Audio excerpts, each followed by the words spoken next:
Most loved thing and most hate thing about Pune. पुण्यातली हेटेड गोष्ट म्हणजे खड्डे आणि सगळ्यात आवडतात ते म्हणजे पुण्यातल्या लोकांचा स्वभाव आणि त्यांची जी शिस्तप्रियता आहे. टू बी ऑनेस्ट ती मला खरंच खूप लोकच काही म्हणजे मोजकी लोक अशी असतात जी दिसतात चांगली आपल्यासाठी पुण्यातली.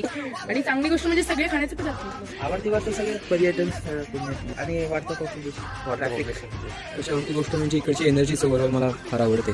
आणि हेट करणारी गोष्ट म्हणजे ट्रॅफिक आहे, फार वेळ लागतो जायला. मोस्ट मध्ये संस्कृती किंवा अकॅडमिक जे त्याला कल्चर जे आहे ना अनेक वर्षांचं ते वर्किंगमध्ये अजिबात शिस्त नाही. आणि असं माझ most loved Fergusson college of course आणि पर्वती आणि hated one way roads. Most loved पुण्याचा हेरिटेज कल्चर आणि हिस्ट्री आणि मोस्ट हेटेड ट्रैफिक. लोग अच्छे हैं यार, लोग ऐसे चिल है, सब एनवायरनमेंट मतलब लोग मतलब एकदम भागम भागी नहीं है, थोड़ा ऐसे मेरे साथ